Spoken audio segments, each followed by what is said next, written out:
The Lord be with you. A reading from the Holy Gospel according to Matthew. At that time, Jesus withdrew to the region of Tyre and Sidon. And behold, a Canaanite woman of that district came and called out, "Have pity on me, Lord, Son of David. My daughter is tormented by a demon." But Jesus did not say a word in answer to her.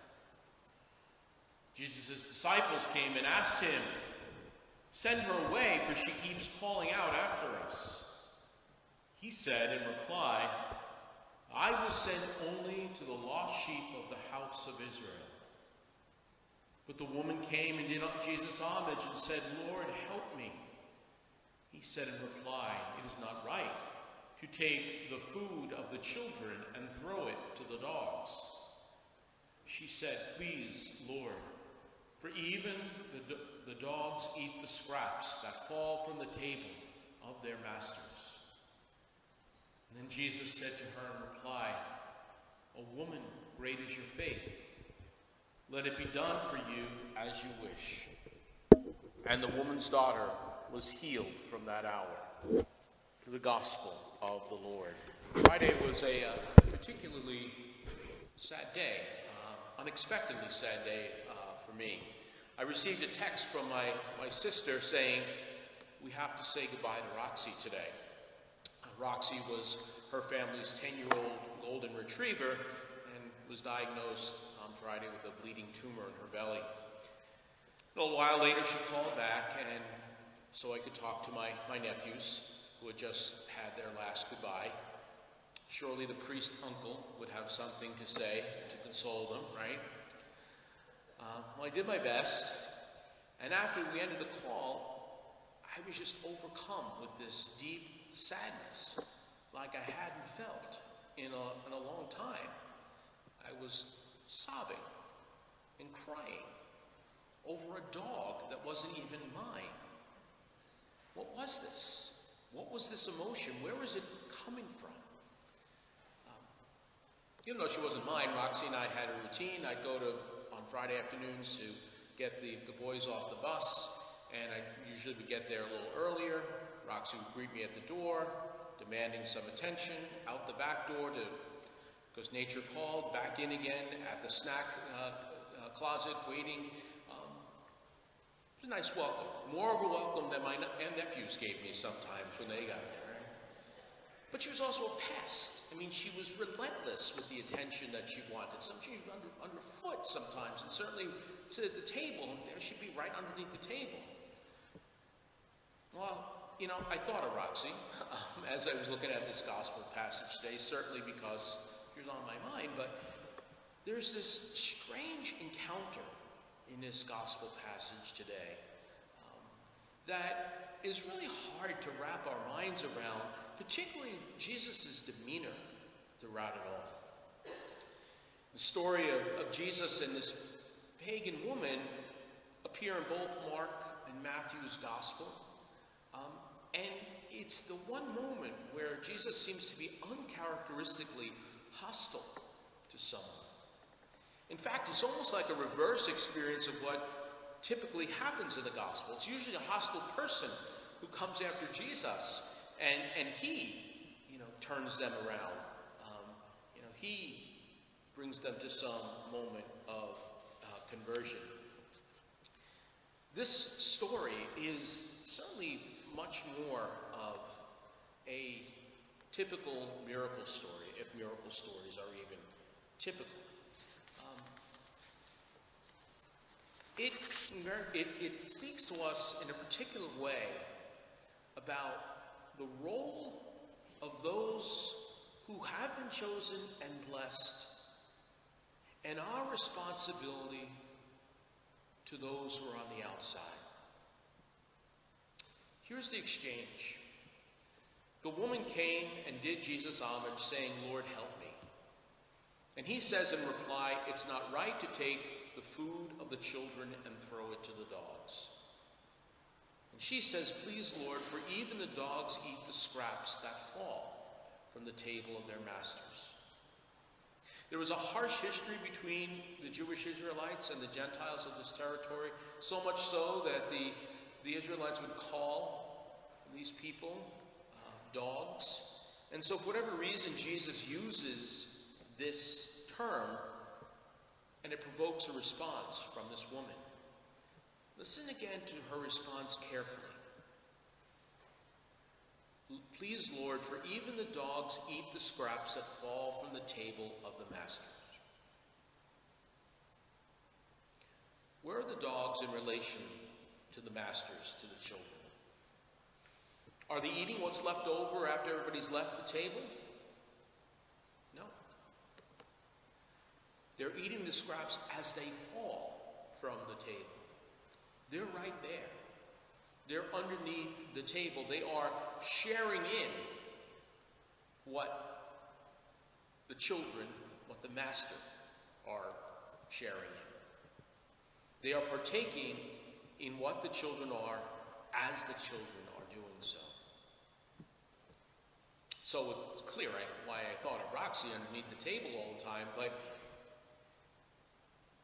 there was something about the instinct of this animal that I think reflects the instinct of all people as well. It wasn't just the food.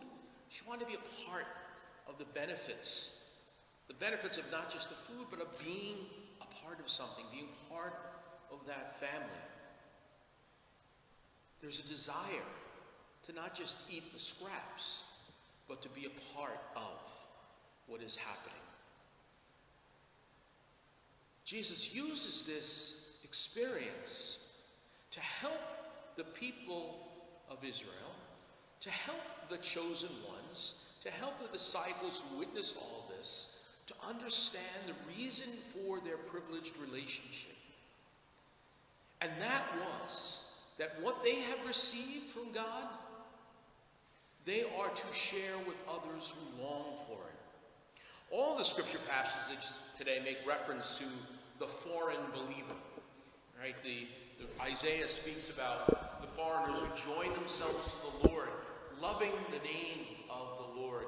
And St. Paul talks about how joyful he is when he brings this news to the Gentiles and to the point of jealousy of his own people. The nature of this chosen relationship between the Jewish people and God was never meant to be an exclusive relationship, but God enters into covenant with a people, the people of Abraham and Moses, so that people would be cooperators in the salvation of all people. God desires all people to come to him, and he chooses the Israelite people, the Jewish people, to be the ones who share in making that possible. In the gospel passage, the woman uses the messianic title of Jesus. Son of David, she calls him. Who's the Son of David? The Messiah, the one who was to come. She uses that title. She acknowledges who he is in the context of the Jewish people and their chosen relationship with God. She seeks to be united with them to receive what they are receiving for herself and for her family. She is seeking to benefit from what is the mission of the children who sit at the table. You know, it would be easy today to take these scripture passages and create a homily that was based upon the ongoing social crises regarding immigration and racial tension. And I'm sure I've done that in the past with these scripture passages. But I just think it is important for us to reflect upon these gospel passages, not in a sense of this is what you should do, reach out to the foreigner, make sure you're not leaving anybody out, but to see in them the fulfillment of our own identity without being a part of this mission, because that's who we are now as church. We have inherited this relationship that God has with his chosen people. We are the ones that are being called and chosen now to share in this mission of saving all people. The gospel passage And the other readings are calling us to something so much deeper than be kind to your neighbor, reach out to the stranger, although those things are very important. These scripture passages are telling us to be who God has called us to be those missionary disciples, to give what we have so that others may share in what God has to offer them. As I said, Roxy was a pest. She was relentless in her desire for attention, and she got it. And when she did so, she made me more human. All of us, that's what our pets do for us, kind of make us more human, right? There are so many foreign people, and by that I don't mean just those of other nationalities and races, but people who are different ways of life than us, do things differently than we do, people who annoy us and pester us. And we're not really sure why they're in our lives sometimes. Whether it be the homeless person who walks up to our car when we're stopped at a light, or that annoying friend that calls when we're in the middle of doing something else. That person wants what we have, and they beg for our attention, and they are seeking to share in the graces that God has bestowed on us. And when we do that, when we give into that relentless, passionate calling of one we don't think deserves our attention, we realize that it's that pest, it's that dog, it's that person that we think less of us that is helping us to be who God has called us to be. We cannot feel or experience who God means us to be without sharing what the Lord has blessed us with. So whether it be the physical blessings of our life or the blessings of our faith, we can be moved so much to the point of tears and sobbing when we realize that it is the people that God places into our lives that help us to be who God means us to be. We recognize God's love for us when he entrusts us with those who we might otherwise see as bothersome. The woman in this gospel passage today is so important. Not because she changed Jesus' attitude when he was being cranky. I think Jesus was very purposeful in all this.